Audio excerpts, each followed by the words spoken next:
అతనొక రైతు. పచ్చి పల్లెటూరి బైతు. చదువు లేదు, సంస్కారం లేదు, పట్నం తెలీదు, నాగరికం తెలీదు. ఎలా మాట్లాడాలో తెలియదు. భాష తెలీదు, భావం తెలీదు. ఇవన్నీ ఎవరో అన్న మాటలు కాదు. నట సామ్రాట్ అక్కినేని నాగేశ్వరరావు తన గురించి తనే చెప్పిన విషయాలు. ఆత్మవిశ్వాసంతో, స్వయం కృషితో, పట్టుదలతో జీరో నుంచి హీరోగా ఎదిగిన మహానటుడు అక్కినేని నాగేశ్వరరావు. తనకు తెలియనివన్నీ మిగతా వారికంటే ఎక్కువగా తెలుసుకుని అత్యున్నత స్థాయికి ఎదిగారు ఆయన. తనకి నటన రాదు కనుక నటుడిగా నిరూపించుకోవాలని అనుకున్నారు. చదువు లేదని అన్నారు కనుక చదువుకున్న వాళ్ళకంటే తనకి పరిజ్ఞానం ఉందని నిరూపించుకోవాలి. భాష రాదన్నారు కనుక భాష ఎలాంటిదో తెలియజెప్పాలి. ఇంగ్లీష్ రాదన్నారు, ఇంగ్లీష్లో అనర్గళంగా ప్రసంగించాలి.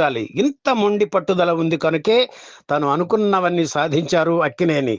ఏఎన్ఆర్ అంటే పట్టుదల, దీక్ష, కృషి అనే నిర్వచనం చెప్పించగలిగారు. స్ఫురద్రూపం, పచ్చని ఛాయ, కంగుమని మోగే కంఠం, అద్భుతమైన భాషా పరిజ్ఞానం. ఈ లక్షణాలు ఉండేవాడే హీరో అనుకునే రోజుల్లో ఇవేవీ కాదు. మనుషుల్ని తెలుసుకోవడం, మనసుల్ని చదవడం, మట్టి వాసన తెలుసుకోవడం. హీరో అంటే కోటి మందిలో ఒక్కడు కాదు, అందరిలో ఒక్కడు అని నిరూపించారు నట సామ్రాట్ అక్కినేని నాగేశ్వరరావు. ఆయన 101వ జయంతి సందర్భంగా ఆ మహానటుడు నివాళులు అర్పిస్తూ గ్రేట్ డైరెక్టర్ బాపు దర్శకత్వంలో అక్కినేని నాగేశ్వరరావు తొలిసారిగా నటించిన బుద్ధిమంతుడు చిత్ర విశేషాలు, ఎవరికీ తెలియని ఆసక్తికరమైన కబుర్లు సేకరించి ఈ వీడియో మీకు అందిస్తున్నాం. బాపు రమణ అంటే అక్కినేనికి ప్రత్యేక అభిమానం. బాపు తొలి చిత్రం సాక్షి చూసి ఈ సినిమా నాతో చేసి ఉంటే మొదటి వారంలోనే మీ పెట్టుబడి వచ్చేసేదిగా అనడం అక్కినేని మంచితనానికి నిదర్శనం. అలా అని ఊరుకోలేదు. మంచి కథ తయారు చేయండి, మీకు డేట్స్ ఇస్తాను అన్నారు కూడా. అక్కినేని వంటి టాప్ హీరో డేట్స్ ఇస్తానని చెప్పేసరికి ఆనందంతో ఉబ్బి తబ్బిబ్బై కింద పడి లేచారు బాపు రమణ. చాలా రోజుల నుంచి ముళ్ళపూడి వెంకటరమణ మదిలో ఒక కథ ఉంది. ఆస్తికుడు నాస్తికుడు అయిన ఇద్దరు స్నేహితుల కథ అది. అక్కినేని కథ రెడీ చేసుకోండి అని చెప్పగానే ఆ కథ గుర్తుకు వచ్చింది రమణకు. దాన్ని ఇద్దరు అన్నదమ్ములుగా మార్చి అక్కినేనికి వినిపించారు. ఆయనకు బాగా నచ్చింది. ఆస్తికుడు నాస్తికుడు పాత్రలు 2 నేనే వేస్తానన్నారు అక్కినేని. సరేననుకుని సినిమాకు ఎంత బడ్జెట్ అవుతుందో లెక్కలు వేస్తే 6 లక్షలని తేలింది. అప్పటికి బాపు రమణల దగ్గర ₹1,00,000 మాత్రమే ఉన్నాయి. 50,000 పెట్టే పార్ట్నర్ని పెట్టుకుంటే 4.5 లక్షలు డిస్ట్రిబ్యూటర్ దగ్గర తీసుకోవచ్చని సలహా ఇచ్చారు అక్కినేని. నిడమర్తి సూరయ్య కుమారుడు మూర్తిని పార్ట్నర్గా తీసుకొని పనులు ప్రారంభించారు బాపు రమణ. ముందుగా నటీనటులను ఎన్నుకున్నారు.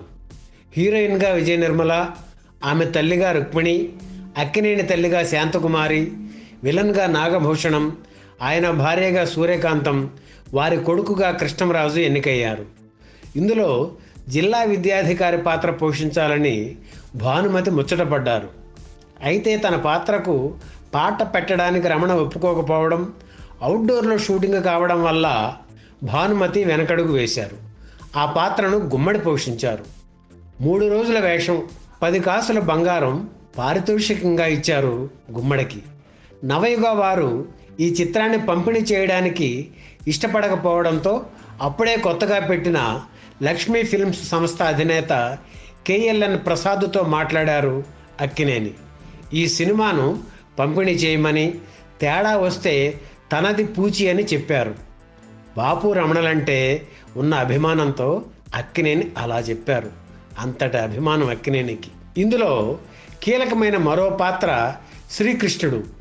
అన్న మాధవాచార్య పాత్రకు మాత్రమే కనిపించే పాత్ర ఇది. ఈ వేషానికి అక్కినేని రికమెండేషన్పై శోభన్ బాబును తీసుకున్నారు బాపు రమణ. దేవుడి కాళ్ళ దగ్గర కూర్చొని పాదాలు తాకుతూ నన్ను పాలింపగా నడచి వచ్చితివా అనే పూజారి మాధవాచార్య పాడే పాట ఉంది. ప్రతి షాట్ కాగానే శోభన్ బాబు లేచి వచ్చి అక్కినేని పాదాలను తాకి కళ్ళకు అద్దుకొని అపచారం మన్నించాలి అనేవారు. పర్వాలేదులే బాబు, ఇది సినిమానేగా అనేవారు అక్కినేని. బుద్ధిమంతుడు చిత్రానికి అక్కినేని అందించిన సహకారం అంతా ఇంతా కాదు. తమ్ముడి పాత్రకు కొత్త డ్రెస్సులు ఏమీ కుట్టించకుండా నిర్మాత విబి రాజేంద్ర ప్రసాద్తో మాట్లాడి ఆయన దగ్గరున్న డ్రెస్సుల్లో కొన్ని సెలెక్ట్ చేసుకొని చిన్న చిన్న మార్పులతో అవే బుద్ధిమంతుడి చిత్రానికి వాడారు అక్కినేని. దీనివల్ల నిర్మాతలకు కొంత ఖర్చు కలిసి వచ్చింది. ఇందులో అక్కినేని కృష్ణంరాజులపై క్లైమాక్స్ ఫైట్ ఉంది. దీనికోసం అక్కినేనికి తెల్ల ప్యాంటు, లేత రంగు స్లాక్ కుట్టించారు. కృష్ణంరాజుకి నల్ల ప్యాంటు, డార్క్ కలర్ షర్టు కుట్టించారు. అవి చూసి అక్కినేనికి కోపం వచ్చింది. ఏమిటండి ఇది, నాకు వెధవ తెల్ల ప్యాంటు, విలన్లకు నల్ల ప్యాంటు, నాన్ సెన్స్.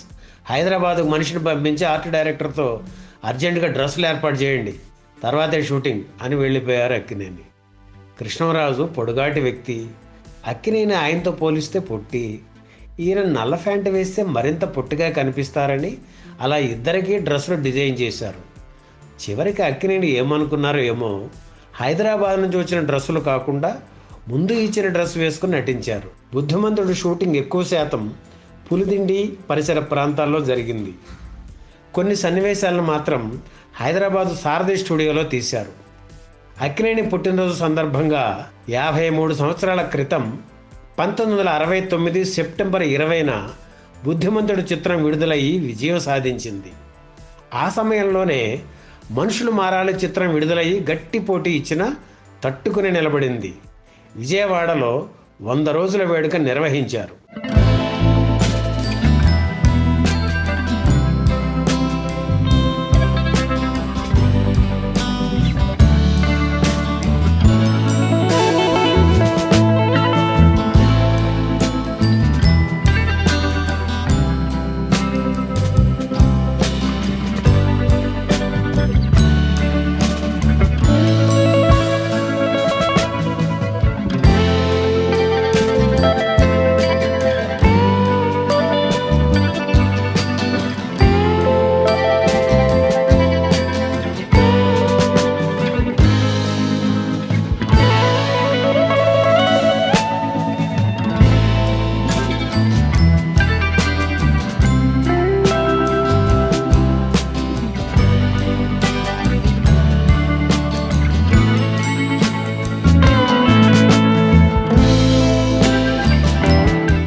ఈ వీడియో మీకు నచ్చితే లైక్ చేయండి, షేర్ చేయండి, వెంటనే సబ్స్క్రైబ్ కూడా చేయండి.